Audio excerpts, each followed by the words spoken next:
नमस्कार, भारत टीवी में आप सभी का स्वागत है। मैं हूं कविता उपाध्याय। दिलशाद गार्डन में हम खड़े हैं और यहां पर पॉकेट ई जीटीबी इंक्लेव में आरडब्ल्यूए के इलेक्शंस हैं। 21 मार्च को सुबह 8 बजे के बाद आप वोट करने आ सकते हैं। यहां के जो क्षेत्रीय निवासी हैं, आइए मिलते हैं जो तीसरी पार्टी यहां पर है। 3 पार्टीज यहां पर उभर करके आ रही हैं और वोटों के लिए अपील कर रही हैं। साथ में जितेंद्र जी हैं हमारे। जितेंद्र जी, क्या कहेंगे, लोग आपको वोट क्यों दें? मैम, ऐसा है कि इसमें क्या है, एक लंबे समय से क्या है, यहाँ पे आरडब्ल्यू के इलेक्शन नहीं करवाए जा रहे थे। जो मौजूदा आरडब्ल्यू है वो काफ़ी समय से क्या है, ना तो कोई पब्लिक के साथ मीटिंग कर रही थी, ना कोई जीबीएम बुला रही थी, ना उनकी समस्याओं को पूछा जा रहा था कि भी किन की क्या क्या समस्याएं हैं, किनको कैसे दूर किया जाए। एक यहाँ की जनता काफ़ी लंबे समय से परेशान थी कि भाई एक स्ट्रॉन्ग आरडब्ल्यू आए और एक भाई हमारी समस्याओं को दूर करने के लिए भी कुछ काम करे। तो उसके लिए मैम हमने बहुत सारी चीज़ों पे कोशिश की कि भाई किस तरीके से भी यहाँ पे आम सभा का आयोजन किया जाए। हमने बार बार मौजूदा आरडब्ल्यू से बोला कि भाई यहाँ पे एक आम सभा बुलाई जाए, लोगों की समस्याएं सुनी जाएं और एक समय से इलेक्शन करवाए जाएं। बाकी जो मौजूदा आरडब्ल्यू चल रही थी, उन्होंने क्या है, एक लंबे समय के बाद भी क्या है, कोई आरडब्ल्यू के लिए जीबीएम नहीं बुलाई, ना जनता की बातों को सुना। आखिरकार हमने क्या है 6 दिसंबर 2020 को हम लोगों ने कुछ यहाँ की हमारी 10-20 लोगों की टीम ने मिलके एक बीड़ा उठाया कि भाई हम इस कॉलोनी के लिए कुछ नया करने के लिए एक प्लान करते हैं। और भाई जो मौजूदा आरडब्ल्यू जो बार बार बोलने के बाद भी मीटिंग नहीं बुला रही, तो भाई उसके लिए एक प्लान किया जाए।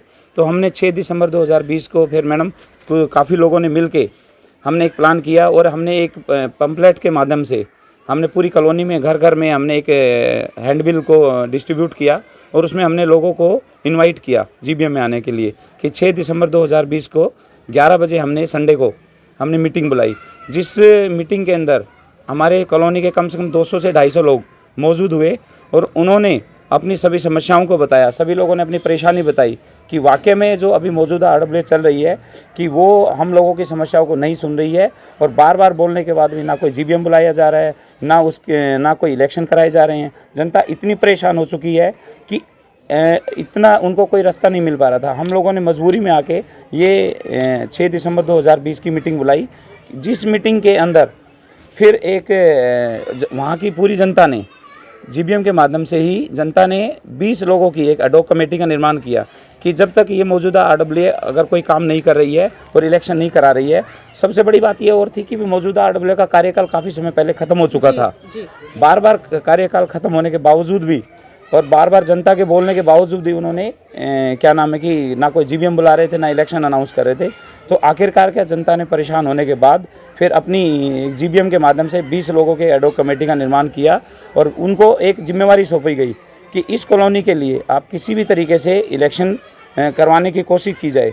तो उसके बाद मैडम हम लोगों ने क्या है मिलके एक एडॉक कमेटी का निर्माण किया और उस कमेटी के माध्यम से हमने एसडीएम साहब सीमापुरी, एसडीएम साहब शाहदरा, रजिस्ट्रार ऑफ सोसाइटी अपने शाहदरा, सभी को हमने कोरस्पॉन्डिंग की और उसके बाद कंसर्न आरडब्ल्यू को भी हमने कोरस्पॉन्डिंग की। बार बार एक बार नहीं, हमने कम से कम बहुत बार कोरस्पॉन्डिंग करने के बाद हमने आरडब्ल्यू को मजबूर किया कि भाई अपनी एक जीबीएम बुलाओ।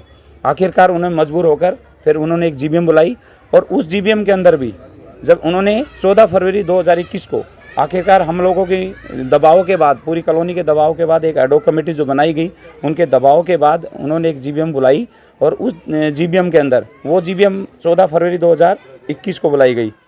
तो उसके अंदर फिर काफ़ी हमारे रेजिडेंट आए, कम से कम अराउंडिंग 150 से 200 अराउंडिंग उसमें भी थे। तो उन लोगों ने सभी ने उसी दिन उनको मजबूर किया कि आज की डेट में ही आप इसी जीबीएम के माध्यम से आप इलेक्शन अनाउंस करो और इसी यहीं पे आज हमारे जितने भी रिटर्निंग ऑफिसर है, इलेक्शन कमीशन जो आपको इलेक्शन कराएंगे, उनको नॉमिनेट करो। तो ये सारी चीज़ें मैडम उसके बाद संभव हो पाई हैं। हम ये कहेंगे कि आखिरकार जो ये हमारा पैनल है, ये पैनल मैडम किसी राजनीतिक उद्देश्य से बनकर सामने आने के लिए नहीं आया है। हमारे इस पैनल में किसी भी उम्मीदवार का कोई राजनीतिक उद्देश्य नहीं है, सिर्फ और सिर्फ सामाजिक उद्देश्य को लेके। क्या काम करेंगे जब आप अगर जीत जाते हैं? तो सबसे पहला काम तो मैम यही है कि सबसे जो इस कॉलोनी की सबसे बड़ी समस्या है सुरक्षा व्यवस्था की है, जिससे पूरी कॉलोनी परेशान है। आज मैडम दिलशाद गार्डन के अंदर हमारे अलग अलग पॉकेट बने हुए हैं। सारे पॉकेट क्या है, वहाँ की आरडब्ल्यू के माध्यम से बहुत अच्छे तरीके से पैक है, सिक्योर है। पर यहाँ की आरडब्ल्यू मैडम काफ़ी लंबे समय से अराउंडिंग 6 ईयर के अराउंडिंग उन्होंने अपना कार्यकाल रहा उसमें। तो उन्होंने क्या है, इस पे जनता के बार बार बोलने के बावजूद बार बार जनता ने रिक्वेस्ट की कि भी हमारी सिक्योरिटी के इंतज़ाम किए जाएं, हम सुरक्षित नहीं हैं, यहाँ पे आए दिन चेन स्नैचिंग हो रही हैं, मतलब अभद्र व्यवहार किया जा रहा है बाहर के लोगों के द्वारा। बाहर के लोगों का आवागमन इतना है कि यहाँ पे कोई रोकने वाला नहीं है, कोई मतलब बार बार पुलिस प्रशासन को भी बोलते हैं तो पुलिस प्रशासन भी सुनने वाला नहीं है। तो हमें ऐसा लगता है कि शायद RWA सिर्फ और सिर्फ जो मौजूदा RWA रही है, उन्होंने सिर्फ अपने पद पर बने रहने के लिए इस चीज़ को ग्रहण किया, इस पद को। बाकी मैं एक चीज़ कहूँगा मैडम, हमारे इस पैनल के अंदर जितने उम्मीदवार हैं सबका एक ही उद्देश्य है कि किसी तरीके से इस कॉलोनी की सुरक्षा व्यवस्था मजबूत हो। और भाई हमारी महिलाएं हैं, हमारे बच्चे हैं, हमारी जितनी भी कॉलोनी की प्रॉपर्टीज़ हैं। सर, महिलाओं के लिए आपने अभी बात की और चिंतित हो रहे हैं आप, लेकिन एक भी महिला कैंडिडेट नहीं है। मैडम, हम महिला के ऊपर बात करना चाहते हैं। हमने कम से कम अपनी कॉलोनी के अंदर 5 से 6 महिलाओं को, जो एक मजबूत लेवल पे खड़े होने वाली महिलाएं हैं और जो भाई महिलाओं के फेवर में बोलने वाली हैं, लड़ने वाली हैं, हमने उन सभी महिलाओं से हमने अप्रोच किया। उसमें से क्या है, कुछ महिलाओं की मजबूरी थी और कि भाई वो समय ना देने के कारण उन्होंने बोला कि भाई हम अभी समय नहीं दे सकते हैं। और भाई क्या होता है, कॉलोनी के सोशल वर्क के लिए भी इसमें थोड़ा सा घूमना पड़ता है, इसलिए वो थोड़ा सा, क्योंकि कॉलोनी अभी खुली हुई है, असुरक्षित है, तो ऐसे माहौल में वो भी कह रहे थे कि काम कर पाना हमारा मुश्किल है। अगर कॉलोनी में थोड़े से इंतजाम अच्छे हो जाएँ तो वो आगे आने के लिए तैयार हैं। इसमें से हमने 1-2 अभी और सुदृढ़ महिलाओं को अप्रोच किया था। उनमें से क्या था, 2-3 महिलाएं हमारी आउट ऑफ स्टेशन थी नॉमिनेशन के टाइम पर। बाकी हमने महिलाओं के ऊपर एक बहुत बड़ा एक प्लान किया है। जैसे ही अगर हमें पब्लिक का आशीर्वाद मिलता है और हमारा अगर पैनल जीत के आ जाता है, तो सबसे बड़ा हमारा टारगेट रहेगा कि हम अपने इस पैनल के माध्यम से एक नई RWA फ्रेम होने के बाद हम एक महिला विंग का निर्माण करेंगे, जिसमें कॉलोनी की सभी सुदृढ़ महिलाओं को साथ में लेकर उनकी समस्याओं को उनके द्वारा ही दूर करने की कोशिश करेंगे। सर, कितने बैलेट से कितने बैलेट तक आपको वोट?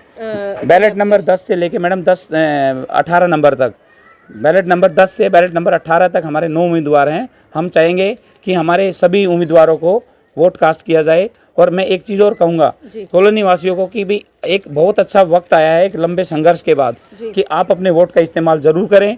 पता चले कि अगर आप वोट नहीं करते हो तो फिर से पुराने उन्हीं लोगों को मौका मिल जाए जिन्होंने इस कॉलोनी के लिए काम नहीं किया। जितेंद्र जी, आपका बैलेट नंबर और नाम? मेरा बैलेट नंबर मैडम 10 नंबर है और मेरा नाम जितेंद्र कुमार है। अध्यक्ष पद के लिए मेरा बैलेट नंबर 10 है। मैं आपको एक चीज़ और बताना चाहता हूँ कि जो हमारे इस पैनल के अंदर जो सामाजिक कार्यकर्ता हैं, जो ग्राउंड लेवल पे काम करने वाले लोग हैं, उन लोगों के द्वारा ये जो आप मेरे पीछे पर जो पार्क देख रहे हो, ये पार्क का सौंदर्यीकरण मेरे पैनल के अंदर जितने भी लोग हैं वो बहुत ही एक सामाजिक कार्यकर्ता के रूप में एक कल्याणकारी काम करने वाले वो पैनल के बंदे हैं। और ये आप सामने मैम के जो पोल दिख रहा है, इलेक्ट्रिक पोल है, जो बिजली का पोल है, ये हम लोगों ने बगैर पद पे रहते हुए हमारे यहाँ के जो इस एरिया के हमारे जो मंत्री साहब हैं मिस्टर राजेंद्र पाल गौतम जी, उन लोगों को हमने यहाँ इनवाइट किया। हम लोगों ने रिक्वेस्ट की कि सर यहाँ पर बहुत सारा अंधेरा रहता है, हमारी महिलाएं सुरक्षित नहीं है, हमारे बच्चे सुरक्षित नहीं है, यहाँ पर आए दिन चैन स्नैचिंग होती है, अयासी होती है। हमारी बातों को हमारे मंत्री साहब ने सुना और हमारी बात को कंसीडर किया और उन्होंने विदिन 20 डेज के अंदर इस पोल को यहाँ पर स्थापित करवा दिया। मैं राजेंद्र पाल गौतम जी का बहुत धन्यवाद करता हूँ कि हम लोगों को बगैर पद पे रहते हुए भी उन लोगों ने हमारी बात को सुना। हम सिर्फ और सिर्फ यही कहना चाहते हैं मैडम कि जो ये काम हमने बगैर पद पे रहते हुए किए हैं, हम चाहते हैं कि अगर हम लोग अगर एक संस्था के माध्यम से अगर कुछ और अगर हमें कोई जनता आशीर्वाद देती है, हमें कुछ आगे बढ़ाती है, तो हम कुछ और अच्छा करने की कोशिश करेंगे। इस तरह के कल्याणकारी कार्य है। जितेंद्र शर्मा जी, किस पद के लिए आप अप्लाई कर रहे हैं और बैलेट नंबर? मैं ज्वाइंट सेक्रेटरी पद के लिए और 17 नंबर बैलेट के लिए। वोट लोगों से वोटों की अपील कैसे करेंगे? लोगों को वोटों की अपील के लिए अपने कार्य करने की क्षमता, अपने विवेक, अपनी ईमानदारी, अपने जुझारूपन और इस कॉलोनी के विकास के लिए उनको बातें करेंगे और उनको बताएंगे और आगे पीछे भी काम करते हैं तो आगे भी काम करेंगे। बताएं और बैलेट नंबर बताएं। मेरा नाम सत्येंद्र सिंह राणा है, बैलेट नंबर 15 है और मैं सचिव पद के लिए खड़ा हुआ हूँ और मैं पूरी कॉलोनी से आग्रह करता हूँ कि वे ज़्यादा से ज़्यादा संख्या में वोट डालें। बिल्कुल, आइए कुछ और कैंडिडेट्स भी हैं, उनसे भी मिल लेते हैं। सर बताएं। Standing for general secretary, my ballot number is 14। ठीक है, बैलेट नंबर 14, आपका क्या कहना है सर? आप आ जाइए। Ashok Kumar, vice president, ballot number 11। मेरा सभी कॉलोनी वासियों से अनुरोध है कि अब की बार काम करने वाले पर्सन को चुने और ज़्यादा से ज़्यादा वोट करें, मास्क लगा के सोशल डिस्टेंस का पालन करते हुए एक कॉलोनी के मजबूत RWA का निर्माण करें। हाथ जोड़ कर यही विनती है। जी, आप भी कैंडिडेट हैं, क्या कहेंगे सर? मेरा नाम राम बाबू है, मैं वाइस प्रेसिडेंट के लिए खड़ा हूँ और मेरा बैलेट नंबर 12 है।